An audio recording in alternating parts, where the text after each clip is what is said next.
Let's begin by talking about the color wheel. The color wheel is a universal tool.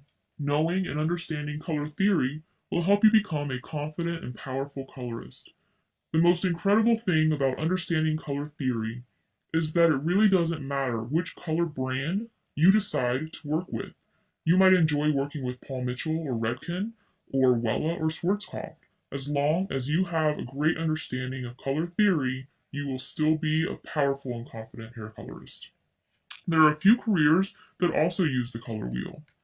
Some of those careers are digital graphic artists and makeup artists, painters and website designers, magazine editors, jewelry designers, even chefs and landscapers use universal color wheels. The law of color. The law of color is a true law that can never be changed. This is a great law because that means that using hair color can be very predictable. Much like the law of gravity, what goes up must always come down. What that means for us is that red plus blue will always equal violet. Primary colors. Primary colors cannot be made by mixing any other colors. There are three primary colors: yellow, red, and blue. Secondary colors are created by mixing equal parts of two primary colors. The first secondary color is green. Green is made up of 1 part yellow and 1 part blue. The next secondary color is violet. Violet is made up of 1 part red and 1 part blue. The last secondary color is orange. Orange is made up of 1 part red and 1 part yellow. Now let's talk about tertiary colors. Tertiary colors are created by mixing equal parts of one primary and a secondary color. Our first tertiary color, starting at yellow and working our way to the right, is yellow-green. Yellow-green is made up of 2 parts yellow and 1 part blue. Yellow-green lives the closest to the primary color yellow. Therefore, we have 2 parts yellow and 1 part blue. The next tertiary color is blue-green. Blue-green is made up of 2 parts blue and 1 part yellow. Our third tertiary color is blue-violet. Blue-violet lives the closest to the primary color of blue. Therefore, it's made up of 2 parts blue and 1 part red. Another great way to look at this is that blue-violet is made up of 1 part blue and violet. Violet is made up of 1 part blue and 1 part red. Therefore, blue plus red equals blue-violet. Our next tertiary color is red-violet. Red-violet lives closest to the primary color of red. Therefore, it's made up of 2 parts red and 1 part blue. Red-orange. Red-orange lives closest to the primary color red. Therefore, it's made up of 2 parts red and 1 part yellow, which is the next closest primary color. Again, you can look at this another way. Red-orange is made up of 1 part red, and orange is made up of 1 part red and 1 part yellow. Therefore, red plus yellow equals red-orange. Our last tertiary color is yellow-orange. Yellow-orange lives the closest to the primary color of yellow. Therefore, it's made up of 2 parts yellow and 1 part red, which is the next closest primary color. We also have neutral colors. A neutral color is created when all 3 primary colors are mixed together in equal parts. If we mix 1 part yellow and 1 part blue and 1 part red, we will have a neutral color. These are also known as our browns. About tone. Tone is the warmth or coolness of a color. We have different tones. We have warm tones, we have cool tones, and we have neutral tones. When choosing a hair color, you must choose the tonal end result that your guest desires. It can sometimes be difficult for a guest to understand the meaning of tone. What they picture in their heads and what we picture and know as professionals may not always be the same thing. When you say warm to them, their mind might automatically go to just the color red. When you say cool to them, their minds might automatically go to browns. So, showing photos and being on the same page is super important when choosing tone. You can also give your guests visuals. You can let them know that warm tones include reds, yellows, oranges, and golds. Have them picture a warm sunset. Warm tones may also appear slightly lighter, simply because there's less saturation of these warm tones. Cool tones include colors containing blues and violets. Cool tones may appear slightly darker, which means you may have to adjust your formulas to take into consideration that there might be more saturation. You can explain cooler tones to guests by having them picture a deeper evening sunset where you see blues and violets and shadows under the trees. Neutral tones are a balance of both warm and cool tones. Neutral tones are made up of an equal part of red, yellow, and blue. Anytime we add primary colors, it changes the way the neutral tones appear. For example, if we have a neutral tone made up of an equal part of red, yellow, and blue, and we add an additional primary color such as red or yellow, we now get a warm neutral. If we add an additional primary color of blue, or blue and red, which gives us violet, now we've created a cooler neutral tone. It's important to explore during your consultation which tones your guests do enjoy and which tones do they absolutely not enjoy. You will have guests that tell you, I absolutely hate red. You will also have guests that tell you they can't stand brassy tones. These are important things to find out before you start mixing. If your guests have tones that they like to see, you can intensify and you can enhance those tones by choosing similar tones. If the guests have tones that they absolutely do not want to see, such as brassy tones, then you can neutralize those tones. But first, let's take a preview of some of those tones. On the left, we have a cool blonde. Notice that there is no yellow in her hair. There's no red in her hair. There's no gold in her hair. Therefore, she's a cooler blonde. On the right, we have a warm blonde. You'll notice oranges and golds and yellows and maybe even some underlying reds. Next, we have our brunettes. Some people look at the brunettes and they just see brown, but you have to train your eye to see the tones. The cool brunette is lacking in warm tones. There's no yellow or gold or red. The warm brunette, however, has definite oranges and yellows and maybe even some underlying reds. We have a cool red and a warmer red. Which one of these has more oranges and yellows? That would be the warm red. The cool red is filled with more violety tones. Therefore, the cool red also appears a bit darker to the eye. The warm red appears a bit lighter and brighter. To neutralize an unwanted tone, we choose the complementary color that is opposite of that unwanted tone. I'm going to show you a few examples now. The first example is yellow and violet. If you lighten your guest's hair and it turns yellow, if yellow is the tone that is not wanted, you simply go across to the opposite side of your color wheel and choose violet. This is how it works. Yellow is made up of yellow. Violet is made up of one part red and one part blue.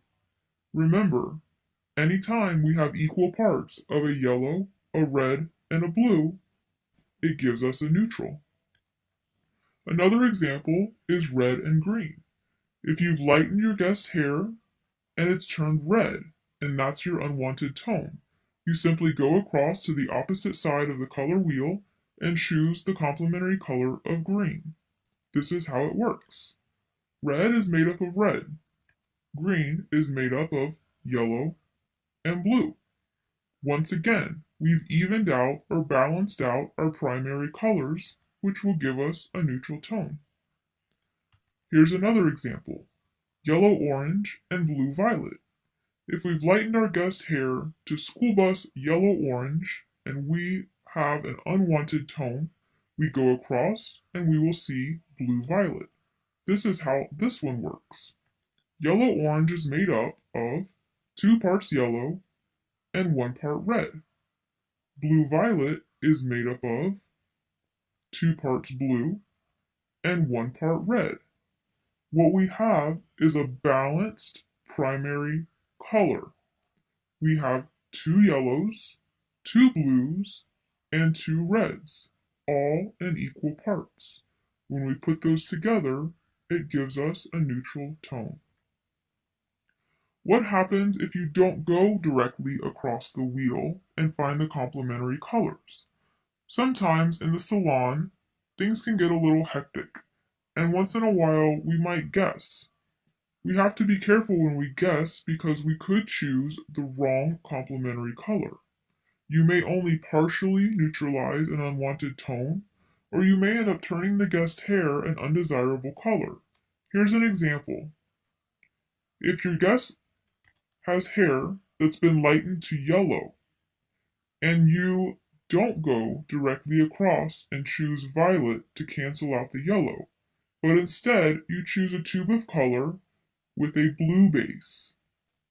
Remember, color theory never lies to us, and the law of color tells us that yellow and blue will always make green.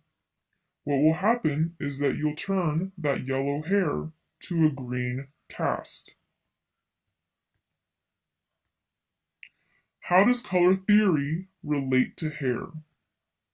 Let's discuss the level system, dominant pigments, and tonal bases of hair color. The level system. The level system ranges from 1 to 10. Colorists use the level system to measure the darkness or the lightness of hair. Level 1 is always the darkest, or black hair, and level 10 is always the lightest, or platinum hair. An easy way to remember the level system is to think of a set of stairs that goes from the ground all the way up to the sun. If we start at stair 1 or level 1, black hair, it's darker. This is where our shadows and our cooler tones live. The higher the amount of stairs we climb or the amount of levels we go up, the brighter things become. When we reach that stair or level number 10, that's where it's the lightest, the brightest, and the warmest. Try and guess the levels of the hair in the following photos. This guest's hair is jet black. Therefore, she is a level 1. On the left, we have a photo that's slightly lighter than a level 1. She might be closer to a level 2. This guest could be a 3/4 because she has different tones and levels in her hair. This guest might be a level 5 and a level 6. Notice they could have artificial color. You can have a level 6 in natural color, and you may also have a level 6 in an artificial tube of color. Here we have what's close to a level 7 and a level 8. And when we reach the highest levels, levels 9 and 10, we're moving towards our platinum colors. At a level 9, the hair is yellow, and at our level 10, the hair is incredibly pale yellow to almost white. With practice and experience, a colorist will train their eyes to see both level and tone in natural and artificial color. Here are a few examples. All 3 of these photos are guests with a level 10 lightest blonde, but they're different tones. The first one is a level 10 warm blonde. There are still some yellows in her hair. The next one is a guess, level 10, lightest blonde, but the tone is more neutral. She's somewhere in the middle of a warm and a cool. The last image is of a guest at a level 10, lightest blonde, who's completely cool. Notice she's lacking any warmth in her hair. This is an example of guests with level 4 or 5, medium to dark brown hair at different tones. The first photo is of a guest with warm brown hair color. Notice the oranges and the reds, the coppers in her hair. The middle is more of a neutral. She's somewhere in the middle. She has a little bit of warmth and a little bit of coolness, but she's not extreme on one side or the other. The last one is more of a cool brown. Notice she's lacking the warmth that the first photo has. What is dominant pigment? Dominant pigment is a term that's used to identify underlying tone in hair color. It's also the pigment that remains in hair and is exposed when the natural color is lightened with a bleach. Now that we've discussed the level system and you understand dominant pigment, let's talk about how they work together. At a level 1, which is black hair, the dominant pigment is blue. At a level 2, the dominant pigment is blue-violet. At a level 3, the dominant pigment is violet. And at a level 4, the dominant pigment is red-violet. At a level 1, 2, 3, and 4, you cannot see those dominant pigments to the naked eye. They're too dark. But what you will see is when you put lightener on hair and it lifts and reaches a level 5. At a level 5, the dominant pigment is red, and that's the first underlying pigment that you'll see show up when you're lightening darker hair. At a level 6, the dominant pigment is red-orange. At a level 7, the dominant pigment is orange. At a level 8, the dominant pigment is yellow-orange. And once you've lightened hair to a level 9 and 10, the dominant pigment is yellow to pale yellow. There's also dominant pigment of yellow-green, green, and blue-green. These underlying pigments are not directly related to hair color levels, as they do not naturally live in a natural hair color. They do, however, live in artificial tubes of color. So, here's an example. If you lift your guest to a level 5, and the dominant pigment of red shows through. If red is an unwanted pigment that you want to neutralize, you would go directly across the wheel to the green.